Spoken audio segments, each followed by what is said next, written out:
1941. Los alemanes ocupan media Rusia. Hitler está a punto de tomar Moscú. Los blindados de la Wehrmacht avanzan imparables.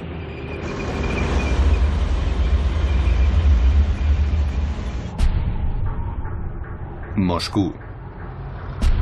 7 de noviembre de 1941. Han transcurrido 24 años exactos desde que los comunistas tomaran el poder. Y bajo un frío polar, 28.000 soldados permanecen firmes ante el Kremlin. Sus dirigentes celebran el tradicional desfile, siguiendo la orden del jefe supremo, Stalin, aunque se esté acercando el apocalipsis. Apocalipsis. Stalin.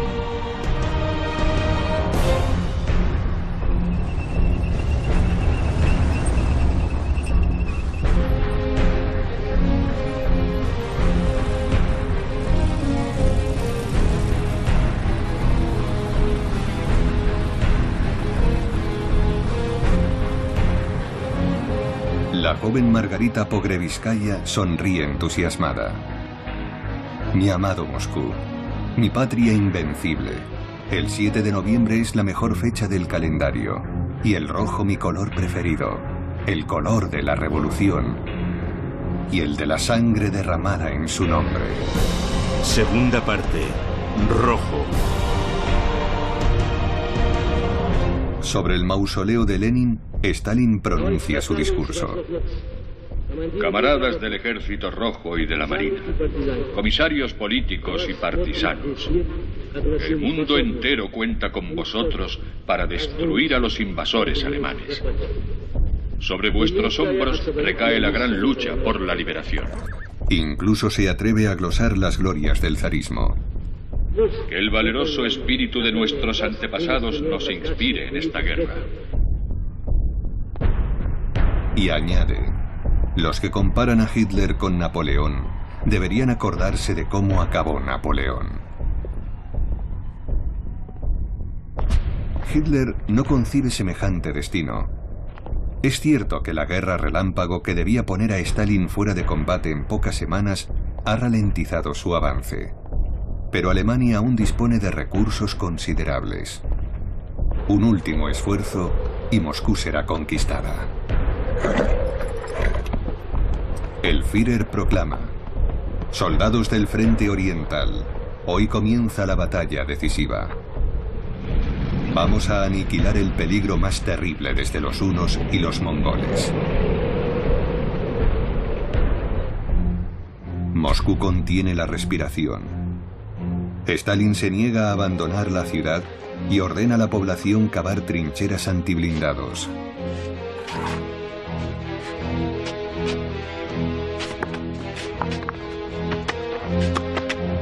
Las autoridades detienen a muchos soviéticos de origen alemán, e incluso al futbolista estrella del Spartak de Moscú, acusado de haber dicho: los alemanes van a tomar Moscú. Es el fin del bolchevismo. La estudiante convertida en soldado, Albina Gantimurova, recordará años después. Se recolectaba dinero para el ejército. Las mujeres entregaban sus alianzas.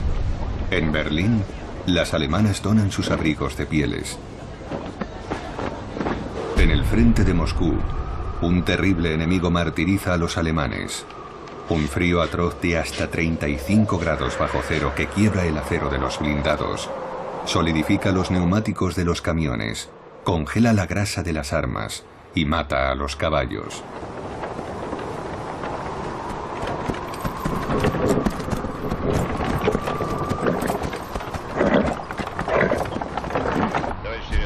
...5 de diciembre de 1941...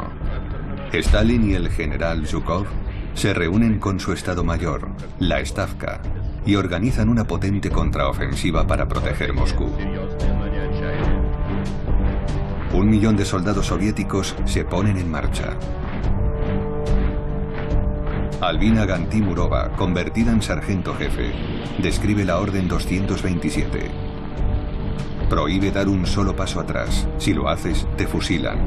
Nos siguen unos policías que disparan contra todo aquel que retroceda. Stalin comenta con su macabro sentido del humor: en mi ejército, avanzar es menos peligroso que retroceder.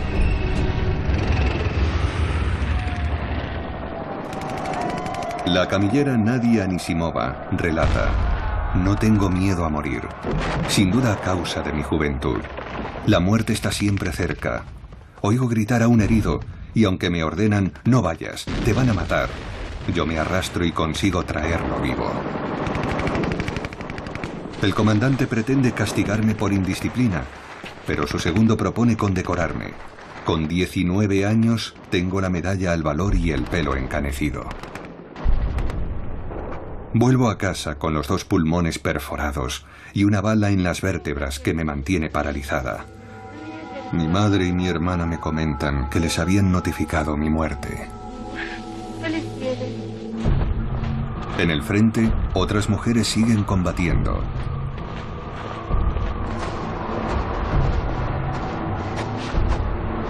En el momento álgido de la batalla de Moscú, Stalin recibe una trascendental noticia. El 7 de diciembre de 1941, la base norteamericana de Pearl Harbor es atacada por Japón, aliado de Alemania. El presidente estadounidense Franklin Roosevelt anuncia la entrada de su país en la Segunda Guerra Mundial. El pueblo americano, haciendo uso de su derecho y de toda su fuerza, combatirá hasta la victoria absoluta. Stalin tiene un nuevo aliado. Navidad de 1941. La salvación de Moscú ha costado 300.000 muertos. Stalin manda difundir la imagen de una mujer que se santigua para mostrar que el culto a Dios ahora está permitido.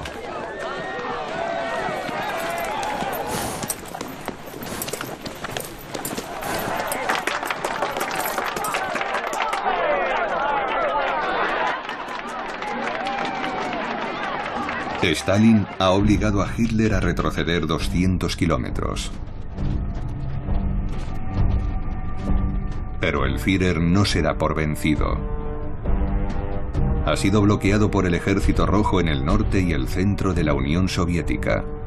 Así que esperará la próxima primavera y lanzará una nueva ofensiva en el frente sur hacia el petróleo de Bakú. 28 de junio de 1942.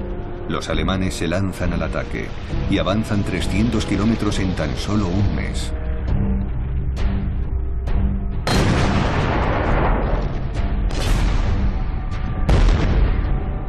Rusia vive su verano negro. 23 de julio de 1942. Hitler inquieta a su Estado Mayor con un nuevo proyecto que implica la división de sus fuerzas.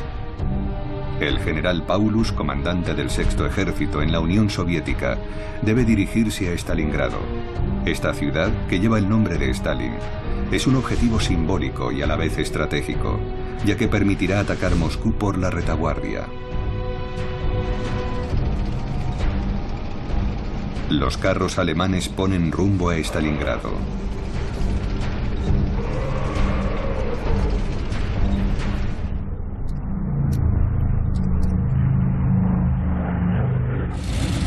Pero Stalin no está solo. El 10 de agosto de 1942, Winston Churchill, el primer ministro británico, aterriza en Moscú en su avión oficial. Le acompaña el poderoso hombre de negocios norteamericano, William Averell Harriman, coordinador de la ayuda aliada.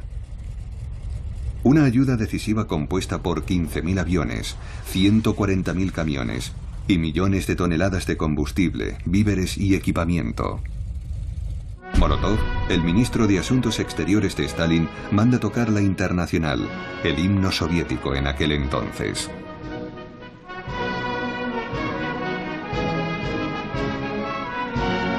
Sin inmutarse, los dos representantes del mundo capitalista escuchan el canto revolucionario.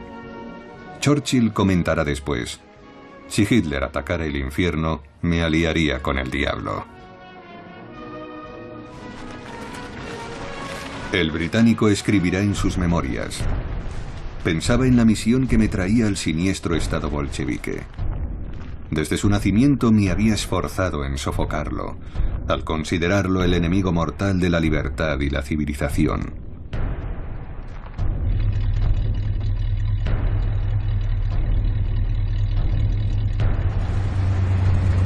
Una flamante limusina los transporta hasta el Kremlin, donde les espera Stalin.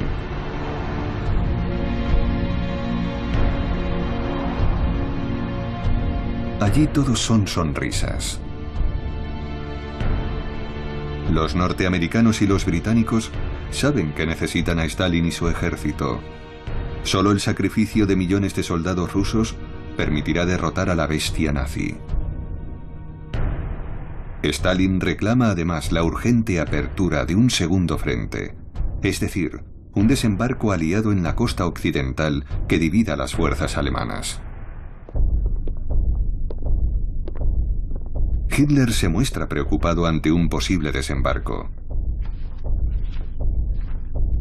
Sabe que debe poner fin a la contienda en el este y acabar con Stalin, lo que implica conquistar Stalingrado.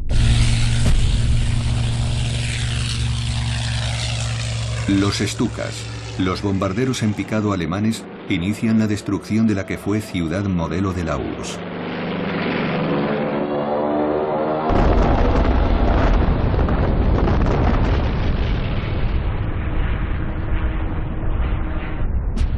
El general Paulus lanza el sexto ejército al asalto de Stalingrado. Los alemanes alcanzan los barrancos y hondonadas que protegen la ciudad.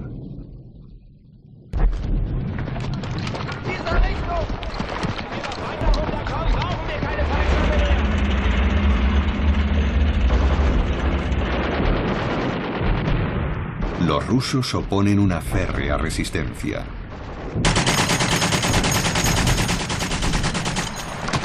Stalin declara: si cae Stalingrado, perderemos el sur del país, perderemos nuestro petróleo y también el Volga, nuestra principal ruta fluvial. En esta ciudad, un cuarto de siglo antes, Stalin había iniciado su camino hacia el poder. En esta encrucijada estratégica entre Bakú y Moscú, que entonces se llamaba Saritsyn. 1918. El territorio controlado por los bolcheviques es atacado por los blancos y la guerra civil estalla en Rusia. Stalin forma parte del primer gobierno comunista de la historia, presidido por Lenin, que aprecia su determinación. El hambre tortura a los habitantes de la capital, así que Stalin, nuevo comisario de abastecimiento, se dirige a Saritsyn en busca de trigo. Allí confisca todo el grano, lo que provoca revueltas y hambrunas.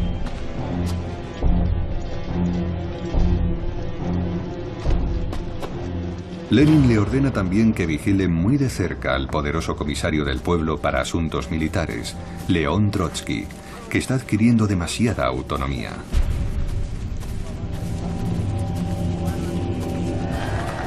Trotsky ha encomendado la protección de Saritsyn a antiguos oficiales del ejército del zar mucho más competentes. Stalin se opone a Trotsky, acusa a sus oficiales de complicidad con los blancos y decide eliminarlos, obligándolos a subir a unas barcazas que luego hunde en medio del Volga.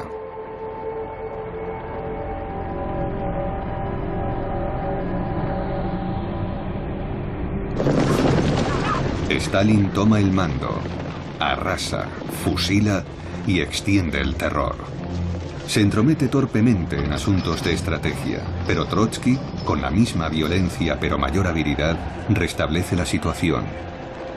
Lo que no impedirá que Stalin se proclame el héroe de Saritsyn, adopte este uniforme militar del que nunca llegará a desprenderse y recorra todos los frentes de la guerra civil.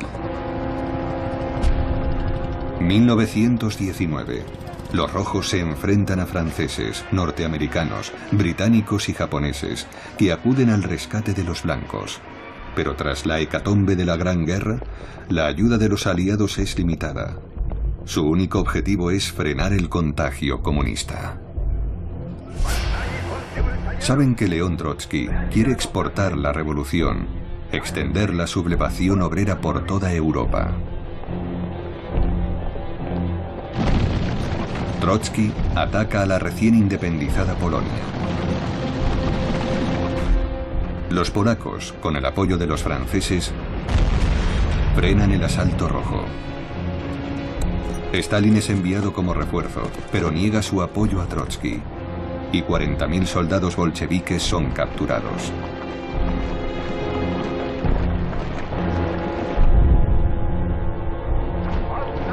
...1920... A pesar de su derrota en Varsovia, Trotsky sigue encarnando el comunismo de guerra, la prioridad del Ejército Rojo.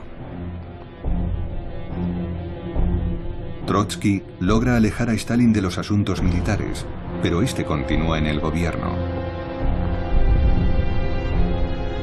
Todos cuestionan sus métodos, incapaces de adivinar qué esconden sus ojos entrecerrados, incluso cuando sonríe.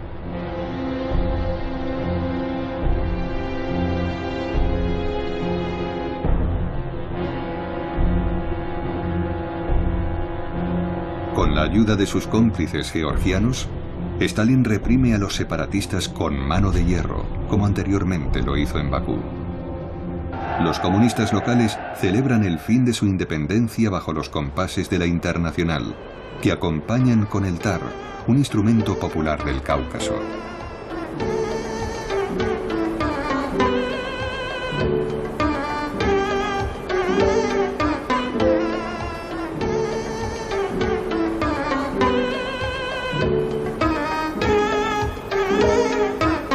Stalin también somete a Armenia y Georgia, su tierra natal. Cuando visita a su madre, ésta le pregunta: «Dime, hijo, ¿no tendrás sangre del zar en tus manos?» Stalin le jura que no participó en el asesinato de Nicolás II y su familia, perpetrado 3 años antes. Nicolás II, el príncipe heredero, la emperatriz y sus 4 hijas permanecieron custodiados en distintos emplazamientos durante la Guerra Civil. Su trágico final tuvo lugar en esta casa a las puertas de Siberia.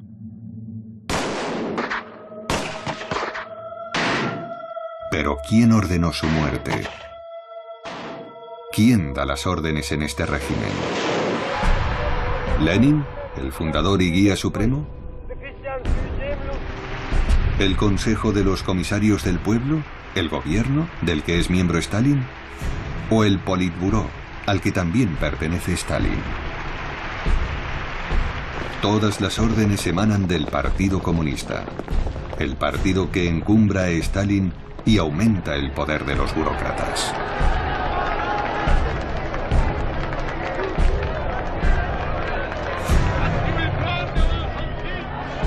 Para ascender y progresar debes pertenecer al partido, como reconocerá Alexander Dekhtiarev. Integrar las filas del Partido Comunista fue la mayor alegría de mi vida. Fortaleció mi moral y mi conciencia, y me dio la fuerza para afrontar las adversidades. Sobreviví gracias a mi fe absoluta en el Partido Leninista y sus principios humanistas.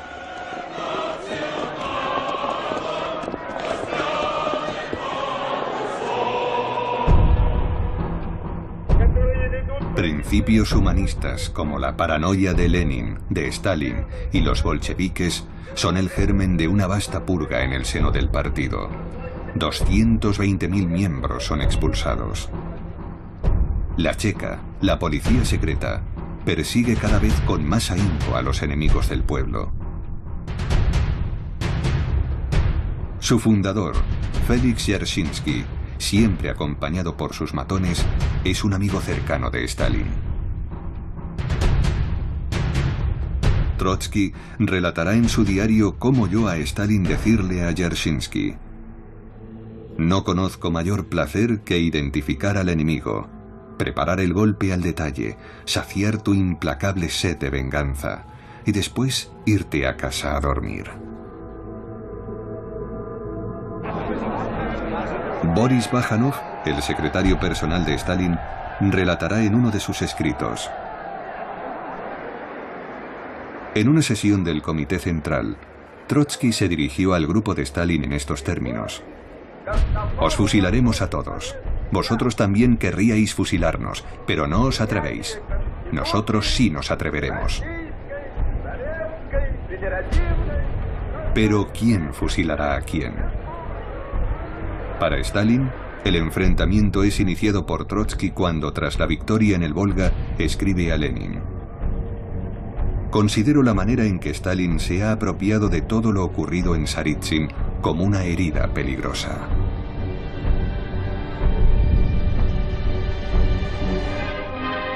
Stalin manda rodar una película que forjará su leyenda como el vencedor de Saritsyn. Después cambiará su nombre por el de Stalingrado, la ciudad de Stalin en ruso. 20 años más tarde, Stalingrado es una población en ruinas tomada por los alemanes.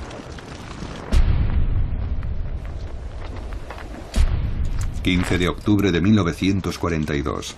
Las tropas de Hitler, tras 2 meses de cruentos combates, han alcanzado las orillas del Volga. Al otro lado del río, los rusos se reagrupan, reconfortados por una sorprendente declaración de Stalin: mañana bailaremos en las calles. ¿Qué quiere decir con eso? Stalin y su jefe de Estado Mayor, el general Zhukov, preparan una contraofensiva. La suerte del país está en juego, pero Stalin, además, tiene problemas personales que resolver. Espera la visita de Beria, el jefe de la policía política y de los principales responsables de los órganos de represión.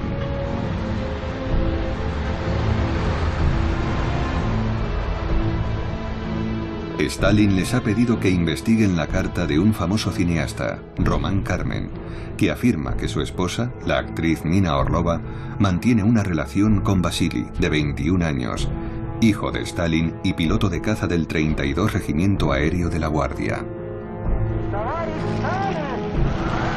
Vasily es un piloto temerario al que su padre prohibirá volar. Se emborracha con frecuencia, dispara sobre las lámparas e incluso golpea a su mujer, que acaba de dar a luz. Apodado el Zarevich, es conocido por organizar orgías.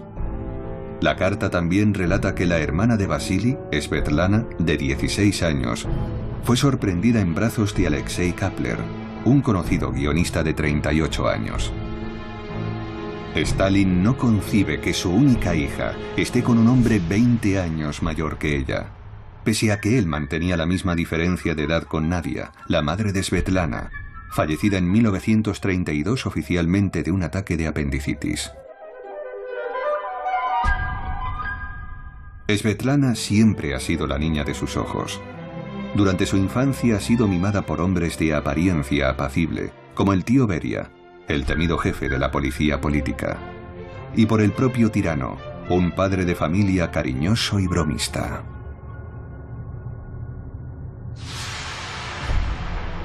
En 1942, en plena batalla de Stalingrado, Svetlana se entera de que la muerte de su madre fue en realidad un suicidio y que las razones que la empujaron a ello son un secreto de Estado. Svetlana se consuela con Kapler, que le ha hecho descubrir la literatura, a menudo erótica. Ella escribirá: lo que más turbaba a mi padre era que Kapler era judío. La carta que denuncia a los hijos de Stalin es un asunto sensible. Su contenido afecta directamente a lo que será conocido como la nomenclatura, la lista mágica de los privilegiados del régimen, los dignatarios del partido, los artistas útiles al poder y los verdugos de la policía. Mientras sigan estando entre los favoritos, disfrutarán de un confort desconocido para el resto de la población soviética, incluso en los peores momentos de la guerra. El guionista Alexei Kapler, el gran amor de la hija de Stalin y una personalidad del mundo del cine, se cree intocable. pero es enviado como corresponsal del Pravda a morir a Stalingrado. Kapler sobrevive, así que Stalin lo deporta a Siberia, más allá del círculo polar, al campo de concentración de Vorkuta, conocido como la guillotina helada.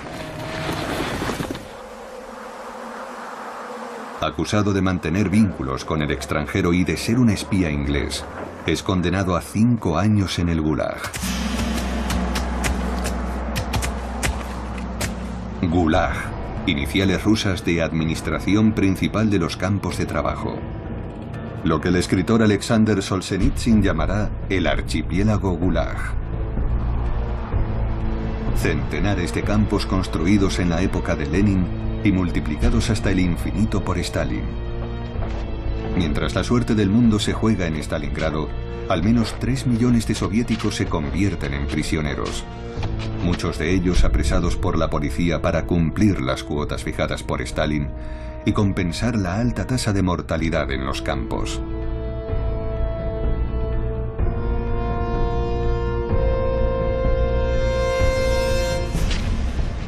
Esta inagotable mano de obra esclavizada es una importante contribución a la economía de guerra. El oro es extraído en el campo de la Colima y el carbón en Vorkuta.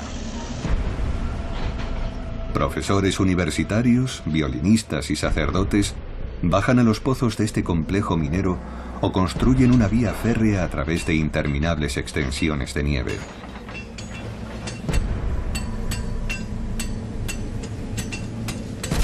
Para estos rusos, el infierno no es una hoguera eterna, sino un desierto helado. Los guardias rivalizan en brutalidad y se reparten a las mujeres, que son violadas a su llegada. Miro Netlis, un prisionero como tantos otros, explica: el campo es una escuela de descomposición. Cualquier hombre saldrá de aquí irremediablemente herido. Todo nuestro pueblo está siendo golpeado por esta experiencia colectiva. El Gulag ha infectado nuestros genes. 1.607.000 presos perderán la vida en el Gulag.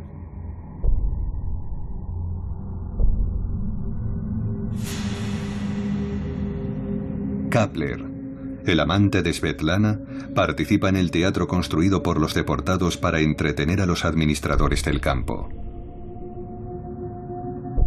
Un teatro animado por un preso, antiguo director del Bolshoi, y por otras celebridades que han tenido el infortunio de desagradar a Stalin.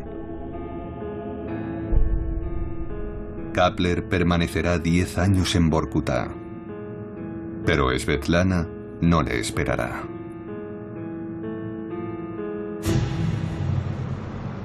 Noviembre de 1942.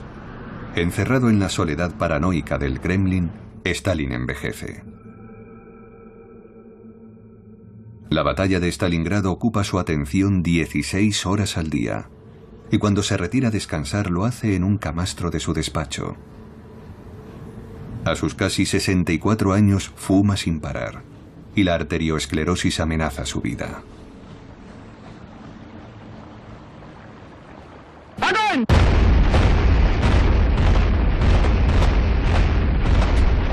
19 de noviembre de 1942. 13.000 cañones soviéticos, incluidos sus lanzacohetes múltiples Katyusha, disparan sobre los alemanes, que apodan a estos los órganos de Stalin por su amenazador silbido.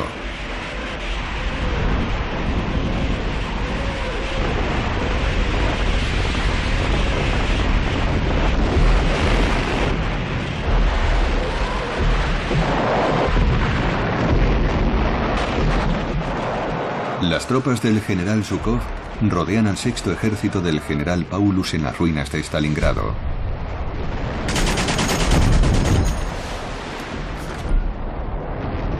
Hitler ordena mantener las posiciones y prohíbe la retirada. Un mes más tarde, los alemanes han agotado víveres y municiones. Los casos de canibalismo abundan. Los soviéticos parecen multiplicarse.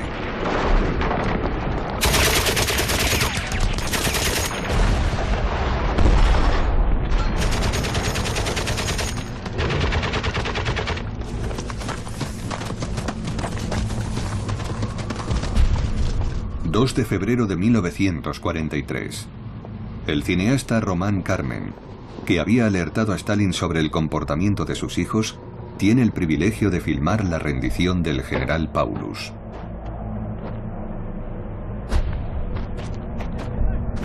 Paulus ha sido nombrado mariscal por el propio Hitler 24 horas antes para alentarle a suicidarse de forma honorable.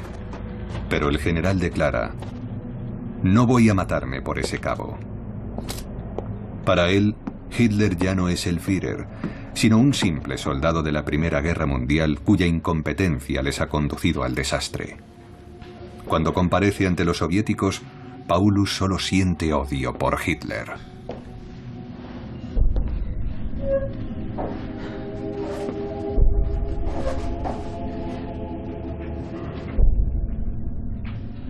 El Führer intenta intercambiar a Paulus por el hijo mayor de Stalin, Yakov, apresado en julio de 1941. Pero Stalin contesta: no intercambiaré a un mariscal por un teniente. El cadáver de Yakov será encontrado junto a la valla electrificada del campo de prisioneros de Sachsenhausen. Tras 6 meses de combate en Stalingrado, 500.000 alemanes han muerto y 100.000 han sido capturados. Tan solo unos cuantos regresarán algún día a su patria.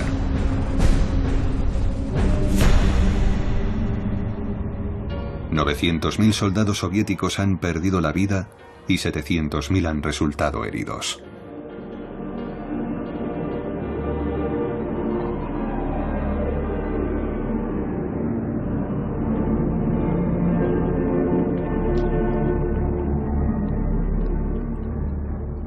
Para el mundo entero, el gran triunfador de Stalingrado es Stalin, que luce en su nuevo uniforme la gran estrella de mariscal.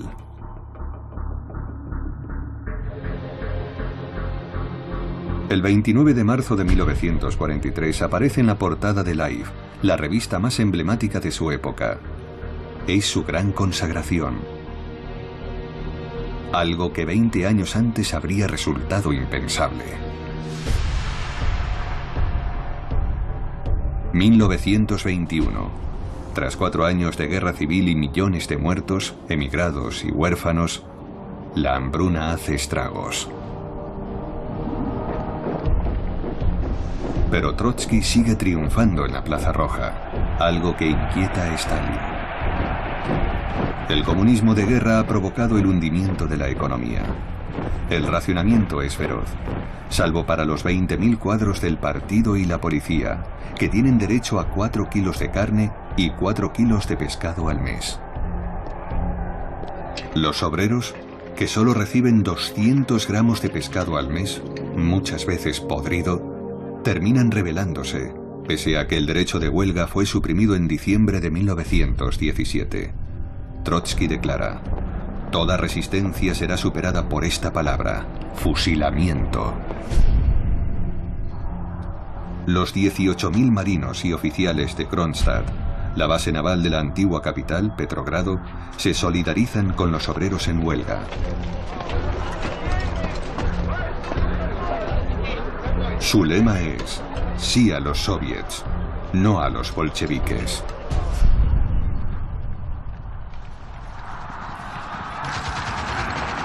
El 7 de marzo de 1921, Trotsky ordena el asalto a la fortaleza de Kronstadt y 20.000 soldados del Ejército Rojo se aventuran sobre el Báltico helado. Para impedirles retroceder, la policía política emplaza sus ametralladoras.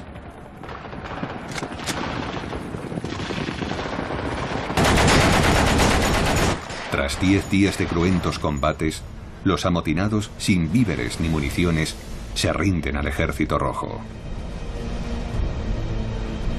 2.168 marinos son fusilados y enterrados juntos. Los mismos hombres que hicieron posible la victoria comunista en 1917.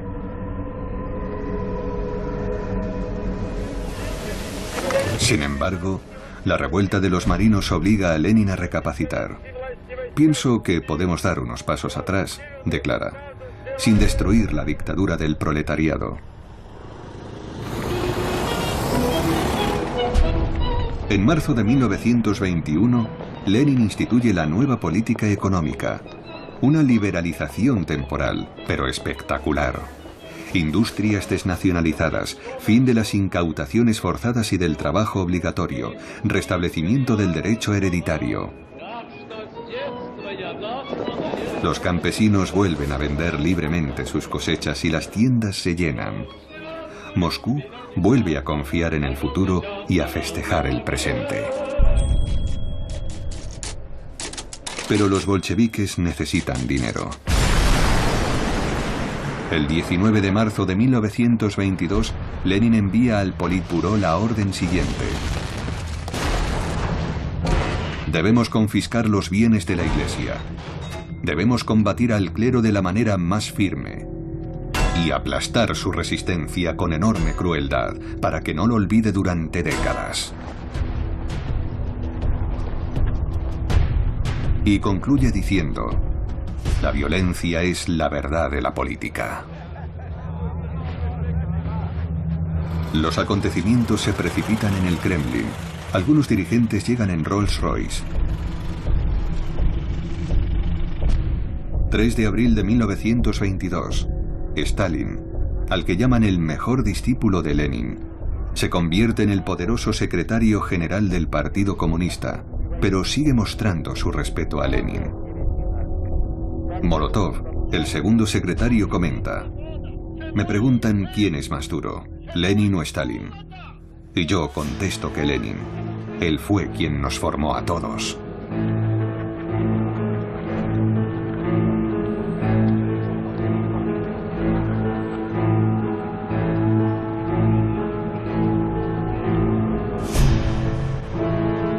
El 25 de mayo de 1922, Lenin, de 52 años, sufre una repentina apoplejía y queda parcialmente paralizado. 6 meses más tarde, sufre un nuevo derrame.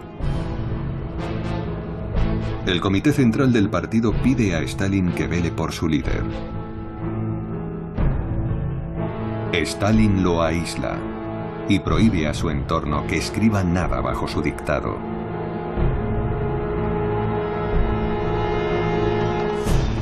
El 30 de diciembre de 1922 se funda la Unión de Repúblicas Socialistas Soviéticas, cuyo emblema está compuesto por la hoz del campesino y el martillo del obrero proletario.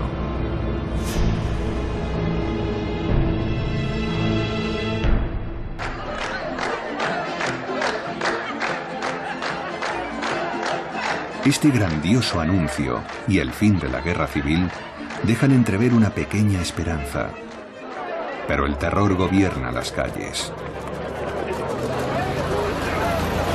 Los furgones de la policía política siguen llenándose de víctimas inocentes.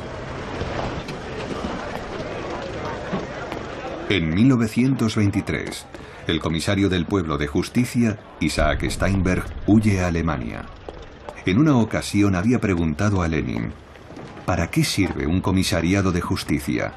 Llamémosle mejor comisariado para la exterminación social. A lo que Lenin contestó: excelente idea.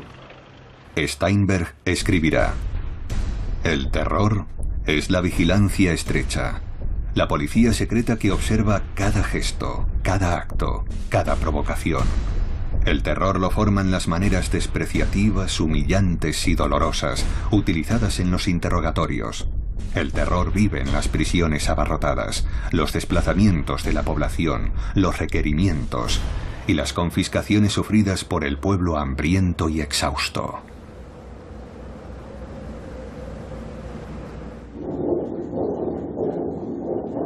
Stalin porta el ataúd de Lenin.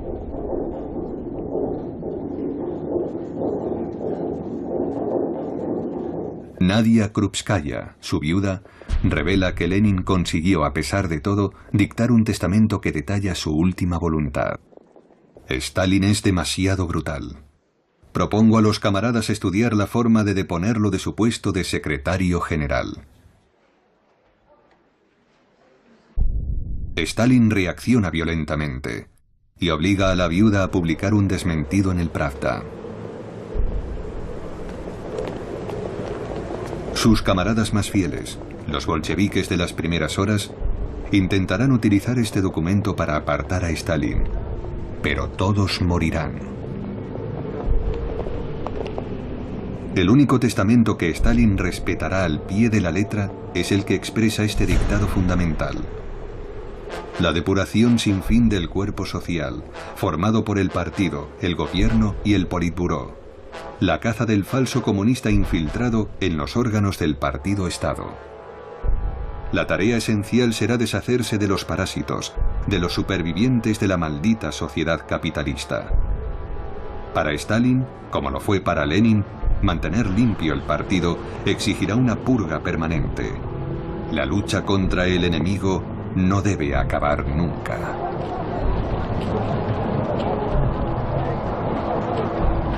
Mientras Lenin es embalsamado, Stalin manda dinamitar el suelo helado ante el muro del Kremlin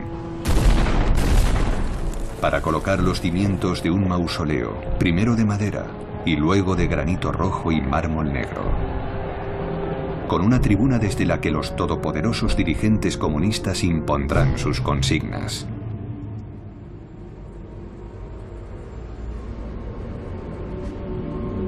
El pueblo sigue queriendo a Trotsky y Stalin aplaude con pesar. Será el inicio de una subterránea lucha a muerte.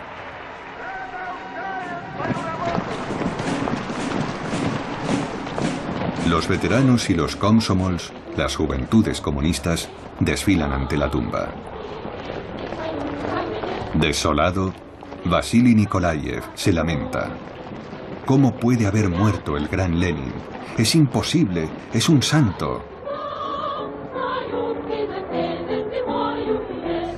El culto a la figura de Lenin acaba de nacer. Stalin nombra una comisión para inmortalizar la memoria de Vladimir Ilich Ulyanov, conocido como Lenin. Y la antigua capital, San Petersburgo, bautizada como Petrogrado en 1914, pasa a llamarse Leningrado. 1943. Desde hace 2 años, los alemanes asedian la ciudad. Hitler no ha logrado conquistar Stalingrado, el primer símbolo del poder soviético, así que se ensaña con Leningrado.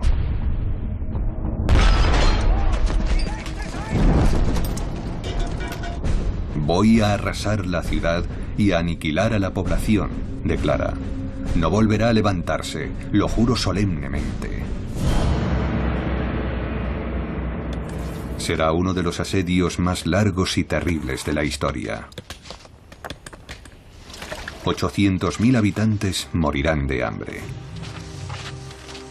A sus 13 años, Tania Savicheva escribe un pequeño diario que se convertirá en un tesoro nacional. En 9 páginas, Tania resume su calvario. 28 de diciembre, Yenia ha muerto. 25 de enero, la abuelita ha muerto. 17 de marzo, Leka ha muerto. 13 de abril, el tío Basia ha muerto. 10 de mayo, el tío Lesa ha muerto. 13 de mayo, mamá ha muerto. La 10ª página nunca será escrita, porque Tania muere de agotamiento.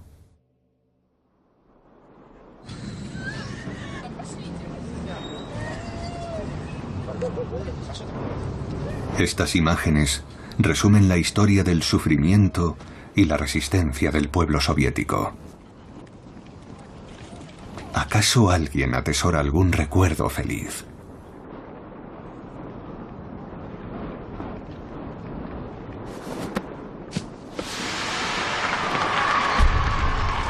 ...1925...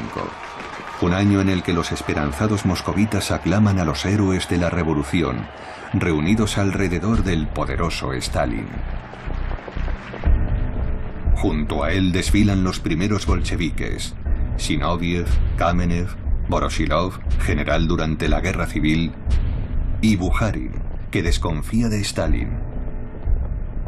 Es un conspirador sin principios, que subordina todo a su sed de poder, declara. Cambia de teoría mientras conversa, dependiendo de la persona que pretenda eliminar. Pero todos se alían con él para luchar contra Trotsky, que aún cuenta con el apoyo de muchos militantes.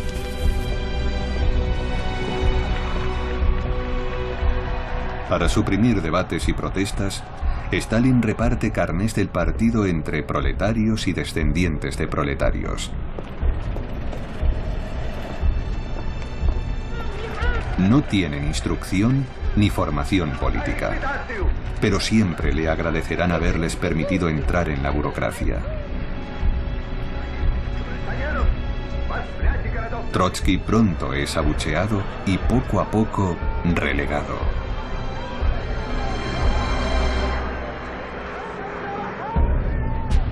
Stalin aún no tiene suficiente poder para matar a sus enemigos.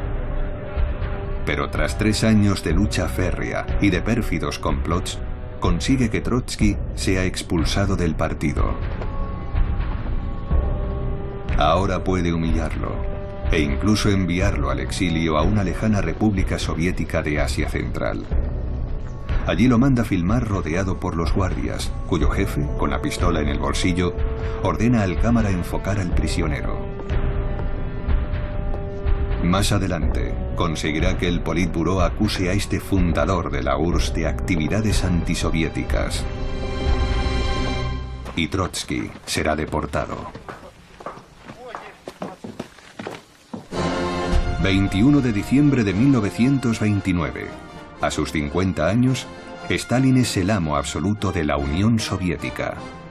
Las cámaras le filman ante una estatua de Lenin, para dejar claro que es el auténtico sucesor.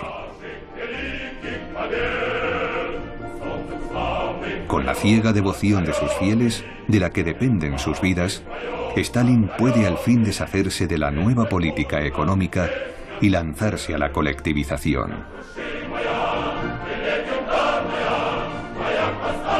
Decorando los pasillos del Kremlin, el diario Pravda proclama su adoración en primera plana. Un gran saludo bolchevique al mayor dirigente comunista del mundo.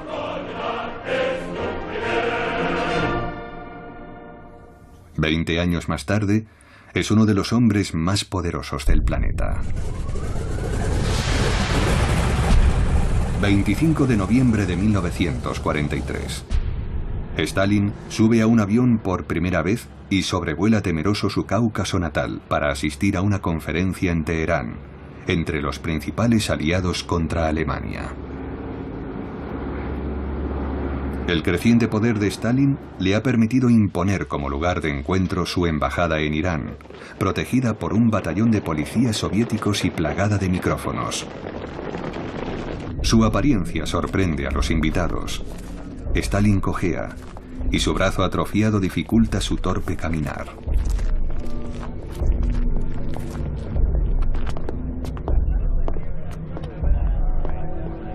Churchill posa con su uniforme de la Royal Air Force.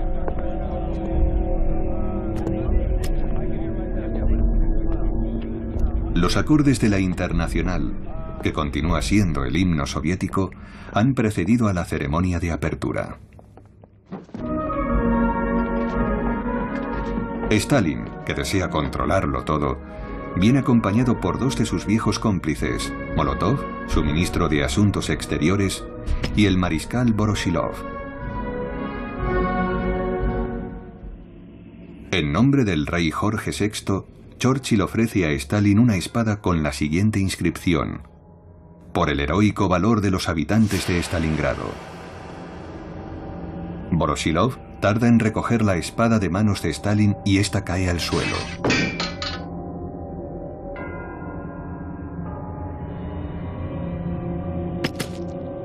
El mariscal mira a su líder con espanto.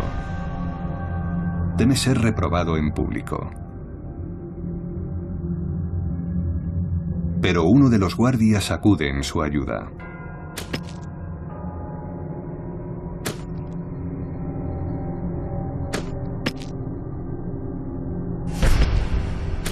Churchill y Stalin se reúnen con el presidente Roosevelt, inválido y muy cansado tras el largo viaje a Teherán. Stalin pretende ganarse a Roosevelt, a quien juzga ingenuo y maleable, para que le ayude a convencer a Churchill sobre la conveniencia del desembarco aliado. El británico desea atacar por el sur, por el llamado vientre blando de Europa, para adelantarse a los rusos y llegar primero a Berlín. Pero Stalin gana la partida, y el desembarco de Normandía es acordado para la primavera de 1944. Roosevelt se muestra muy solícito con él durante la foto oficial. Todos desean saludar a Stalin, incluso Sarah, la segunda hija de Churchill.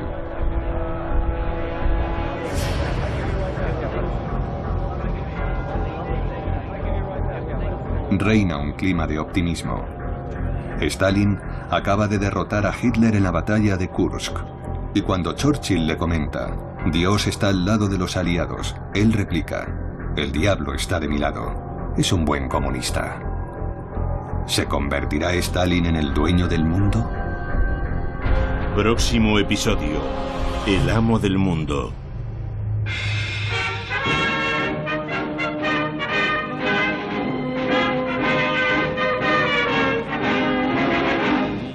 Сурово брови мы насупим, если враг захочет нас сломать.